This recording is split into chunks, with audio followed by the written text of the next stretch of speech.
اچھا عرب والوں کو یہ پتہ ہی نہیں تھا کہ خندق کھودی جاتی، تو پہلی بار سلمان کے کہنے سے مسلمانوں کو پتہ چلا کہ اپنی حفاظت اور دفاع کے لیے خندق بھی کھودی جاتی ہے، خندقیں کھود گئیں۔ اب اس میں یہ ہے کہ کوئی بہت زیادہ محنتی ہوتا ہے، کوئی کم محنتی ہوتا ہے، کچھ نے زیادہ پھاوڑے اور کدالیں چلائیں تو چوڑی چوڑی کھود لیں، کچھ بیچارے بیچ میں تھک گئے ہوں گے تو ان کی خندق چوڑی نہیں ہو پائی ہوگی، وہ پتلی رہ گئی ہوگی۔ ایسا ہی ہوا، اس لیے کہ صبح کو جب کافر سارے اٹھے انگڑائیاں لے لے کے اور گھوڑوں پہ سوار ہوئے کہ چلو اب حملہ کر دو محمد کے لشکر پہ، تو اب سردار بنا کے لائے تھے عمرو ابن عبد ود کو، اور جو عرب کا مانا ہوا پہلوان تھا، اس کے 7 عدد ساتھی اس کے برابر کے شجاع تھے، پورا کیمپ لے کے چلتا تھا سارے، تو جتنے بھی 7 عدد پہلوان تھے وہ اس کے ساتھ گھوڑوں پہ سوار ہوئے۔ اب مسلمان دیکھ رہے ہیں کہ کیا ہونے والا ہے، تو سب خیمے کے اندر آ گئے ان کی آمد دیکھ کر، اس لیے کہ جو کچھ کریں رسول اللہ کریں، اب ہم کیا کریں، اور کافر اطمینان سے وہاں بیٹھیں کہ یہ 7 کافی ہیں مسلمانوں کے لیے، اور وہ سمجھتے تھے یہ ایک عمرو ابن عبد ود جو ہے یہی کافی ہے، وہ اسی کے اوپر ناز سے آئے تھے کہ بھائی یہ کافی ہے ہمارے لیے اور یہ سب کچھ لشکر فتح کر لے گا، اور اس میں صرف ایک ٹارگٹ تھا کہ 2 کے سر پہلے کاٹنا، ایک محمد اور ایک علی، اور اگر 2 سر آ گئے تو یہ سارا اسلام کا قصہ آج ختم ہو جائے گا۔ گویا اسلام کا قصہ ختم کرنے آئے تھے، جب محمدی نہ رہیں گے اور علی نہ رہیں گے تو اسلام کیا رہے گا، اور دین کیا رہے گا، اور مذہب کیا رہے گا، اور قرآن کیا رہے گا، اور نماز کیا رہے گی، اور روزہ کیا رہے گا، اور ہم سب کیا رہیں گے، اور یہ مسجدیں کیا رہیں گے، یہ سب کہاں ہوتا اگر اس دن سب کچھ خاتمہ ہو جاتا۔ لیکن ہے 63 اسلامی ملک ہیں روئے زمین پر، جہاں نہیں بھی ہیں تو عیسائیوں کے ملک میں بھی مسجدیں ہیں، نمازیں ہو رہی ہیں، اسلام کے ڈنکے بج رہے ہیں، کیوں، کیسے؟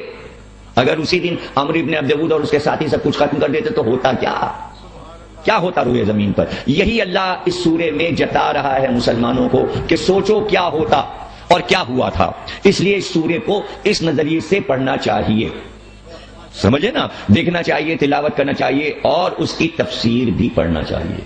وہ جو آیا تو اس نے دیکھا چوڑی چوڑی خندقیں کھدی ہوئی ہیں، خوب ہنسا، تو سب نے کہا یہ کہاں سے مسلمانوں کو معلوم ہو گیا؟ تو عمر ابن عبد ود نے کہا تمہیں نہیں معلوم، ایک ایرانی بھی محمد کے ساتھ صحابی ہے، یہ اس نے مشورہ دیا ہے، اس کے علاوہ کسی کو یہ بات نہیں معلوم، یہ جو خندقیں کھودی ہیں۔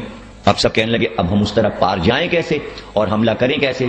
تو عمر ابن عبد ود نے پورا چکر لگایا دیکھنے کے لیے کہ پتلی کہاں سے ہے خندق۔ اب وہ ایک جگہ نظر آیا کہ چوڑائی کم ہوئی، تو وہ کوئی تھک گیا ہوگا، اس کی چوڑائی کم رہ گئی ہوگی، وہ وہاں پر پتلا تھا۔ اب اس نے دیکھا یہ یہاں پر ذرا سا یہ خندق پتلی ہے، اس نے 7 ساتھیوں سے کہا اپنے گھوڑوں کو ایڑ دے کر پیچھے کی طرف لیتے چلو، اور ایک بار یعنی ریورس گھوڑے پیچھے کی طرف عمل نے کیے، سب نے پیچھے گھوڑے ہٹائے اور ایک دم پیچھے ہٹا کے اب جو لجاموں کو کھینچا اور کھینچ کر گھوڑوں کو اب جو چھوڑا تو تیز دوڑتے ہوئے گھوڑے اتنی چھلانگ لگا کے خندق کے اس پار، عمر بھی ادھر، ساتھی بھی ادھر، سب ادھر آ گئے، اور جب آ گئے تو اب سامنے رسول اللہ کا خیمہ تھا سب سے بڑا، جاتے ہی عمر نے اپنا نیزہ لیا اور ایسے کھینچ کر رسول اللہ کے خیمے پر نیزہ پھینکا، رسول اللہ کے خیمے میں جا کے نیزہ گڑ گئے، پورا خیمہ ہل گیا، اس کے نیزے کی آمد سے اتنی طاقت کے ساتھ اس نے نیزہ پھینکا، اور پھینکنے کے بعد اس نے آواز دی نکلو مسلمانوں، ہے کوئی تم میں بہادر، باہر نکلو۔ اور ایک عجیب بات اس نے کہی، اس نے کہا بھائی مسلمانوں، تمہارا عقیدہ ہے کہ میدان جنگ میں اگر تم فتح پاتے ہو تو تم کہتے ہو ہم مجاہد ہیں، اور اگر تم مخالف کے ہاتھ سے مر جاتے ہو تم کہتے ہو ہم شہید ہیں، تو تمہیں تو دونوں طریقے سے جنت ملتی ہے، فتح کرتے ہو جب بھی جنت ملتی ہے اور مر جاتے ہو جب بھی جنت ملتی ہے، آؤ باہر نکلو، یا مجھے مار لو یا میرے ہاتھ سے مر جاؤ، مجھے مارو گے تو مجاہد ہو، میرے ہاتھ سے مرو گے تو شہید ہو، تو گھبرا کیوں رہے ہو، آؤ۔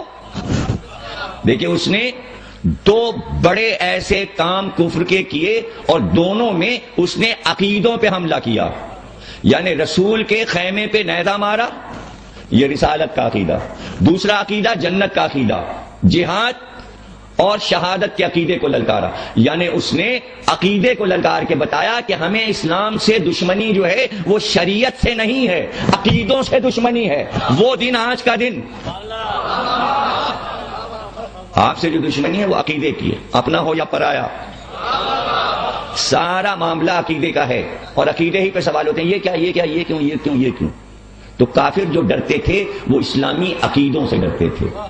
تو چونکہ اس نے رسول کے خیمے پہ حملہ کیا تھا اس لیے سرکار نے اپنے پورے لشکر کو مخاطب کیا اور کہا کون ہے جو اس کلب کا ترجمہ ہے کتا, اس کلب کی زبان کو جا کر پتہ کر دے کون ہے. یعنی رسول اللہ نے بتایا کہ جو رسالت کے گھر پہ حملہ کر دے,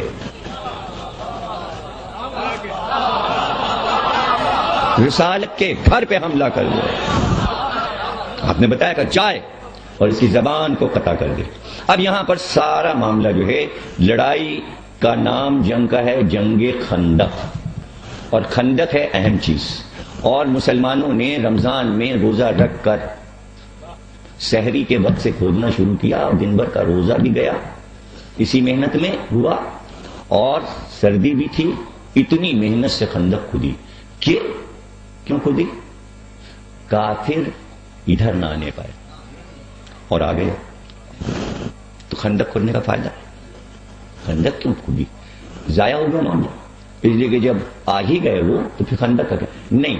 خندق کا معاملہ جو ہے وہ جناب علی وہ کچھ اور ہے. خندق رسول اللہ نے کافروں کے لیے نہیں کھلوائی,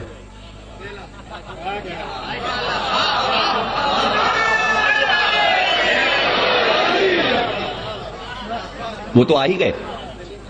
خندق جو کھدوائی وہ بھی سورے سے ہی پتہ چلا, اس لیے کہ سورہ احزاب یہ کہہ رہا ہے کہ سب نے کہنا یا رسول اللہ آج تو گئے, آج تو گئے, اور یا رسول اللہ ہم کو اجازت دے دیجئے ہم مدینے چلے گئے, ہم کو مدینے جانے دیجیے. تو سب جانے کی فکر میں تھے کہ نکلنے یہاں سے. اور آج تو یہ کلمہ بھی قرآن نے دہرائی دیا, آیت میں رکھ دیا کہ سب نے کہا آج تو اللہ نے بھی دھوکہ دیا اور اس کے رسول نے بھی دھوکہ دیا. یعنی سارا عقیدہ اسلام کا اس لڑائی میں ختم ہو گیا. نئے سرے سے پورا دین بنانا تھا. تو اب اسلام کا سفر نہیں شروع ہو رہا تھا, اب ایمان کا سفر شروع, اب ایمان کا سفر. تو اب چونکہ سب جانا چاہتے تھے, اللہ کو معلوم تھا کہ یہ بھی کہیں گے جانے دو, تو خندق اللہ نے پہلے اپنے نبی سے کھدوائی. کہنے کو نام سلمان کا آ گیا تاکہ کوئی مسلمان بھاگ کر نہ جا سکے مدینے, اس لیے چاروں طرف خندق کھد گئی. لیکن ایک بات کہیں گے کہ جب رسول اللہ آپ کو پتا ہے کہ یہ اگر رک بھی گئے تو سب لڑیں گے نہیں, تو روکنے کا فائدہ, روکنے کا کیا فائدہ؟ تو رسول اللہ جواب دیں گے مسکرا کر کہ بات یہ ہے کہ بدر میں, احد میں, ہر لڑائی میں سب بھاگ لیے, کسی نے میرے شیر کو لڑتے نہیں دیکھا. آج پوری امت کو روکا ہے کہ دیکھو کل ایمان کل کفر سے لڑتا کیسے.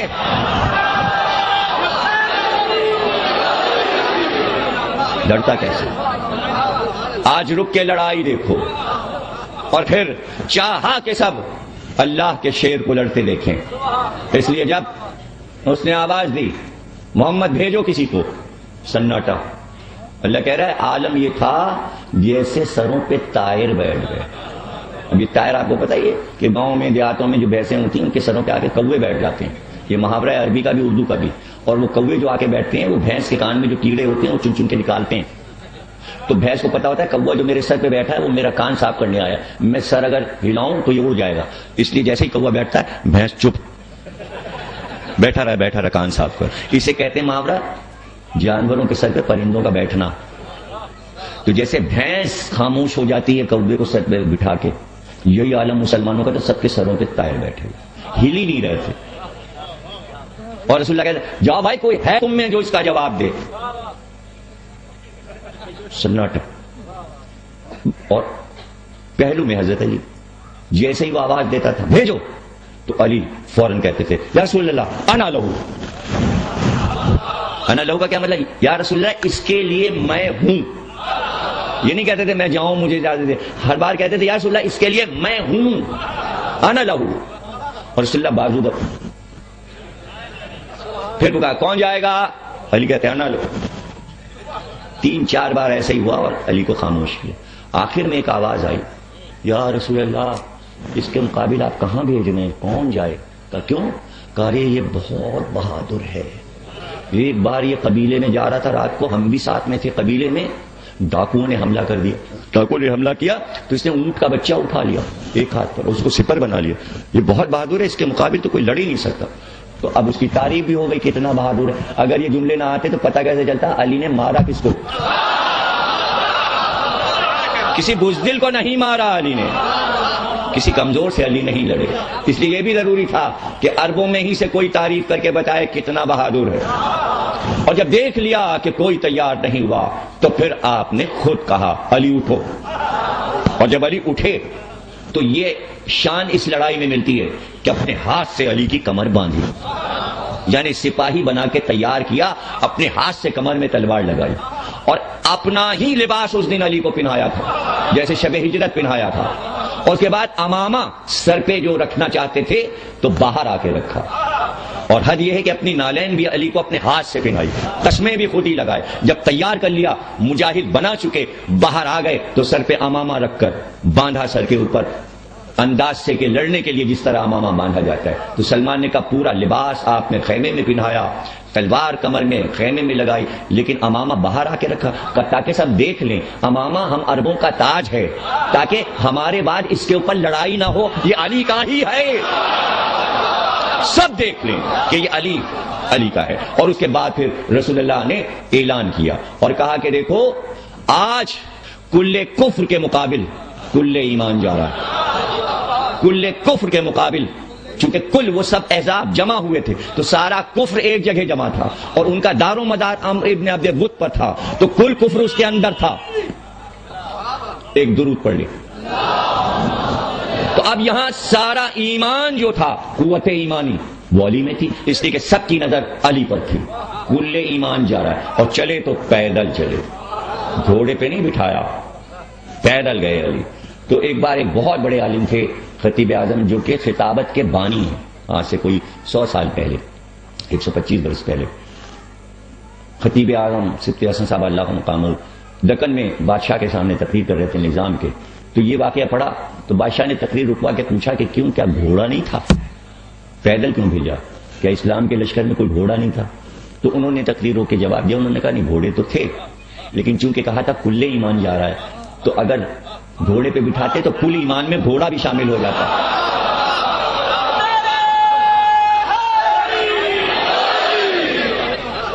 اس لیے پیدل بھیجا۔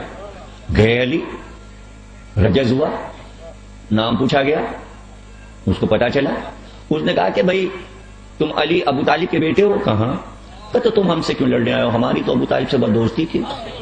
علی نے کہا تو جھوٹا ہے، کفر اور ایمان میں کبھی دوستی ہو ہی نہیں سکتی، جھوٹ بولا۔ اس نے کہا بھائی تم ہمارے ہاتھ سے قتل ہو جاؤ گے، جو بھی ہمارے مقابل آیا ہے ہر ایک مارا گیا، اور جو میرے ہاتھ سے مرتا ہے پہلے میں اس سے پوچھ لیتا ہوں، 3 باتیں اس کی پوری کر دیتا ہوں، اگر تمہیں مانگنا ہے تو 3 باتیں مانگ لو اس سے پہلے کہ تم میرے ہاتھ سے قتل ہو جاؤ۔ علی نے کہا اچھا، پہلی بات تو یہ ہے کہ تو کلمہ پڑھ لے۔ اس نے کہا نہیں ہم تو لڑنے آئے، تم سے کلمہ کیوں پڑھیں گے؟ کہا اچھا تو پھر واپس چلا جائے۔ کہا واپس کیسے جائیں گے، عورتیں ہمارے اوپر ہنسیں گی، عرب کی عورتیں ہنسیں گی، ہم واپس کیوں جائیں؟ کہا اچھا تیسری بات مان لے، میں پیدل ہوں، تو گھوڑے سے اترا، تو بھی پیدل ہو جا۔ اس نے کہا ہاں یہ تمہاری تیسری بات مانے لیتے ہیں، لیکن بہادر تھا تو اس کو تو رسول تو کرنا ہی تھا، یہ پورا اتر آیا گھوڑے سے، اور اترتے اس نے تلوار کو گھمایا اور گھما کے وار کیا، وار جو کیا تو گھوڑے کے چاروں پیر ایک بار میں 7 کاٹ دیے۔ یہ واحد لڑائی ہے جس میں علی نے اپنے مقابل پر، علی 3 طریقے کے وار کرتے تھے میدان جنگ میں، صرف 3 وار کرتے تھے، چوتھا وار علی نے اس میں استعمال کیا ہے جنگ خندق میں۔ وہ 3 واروں کی قسمیں بتا دوں آپ کو۔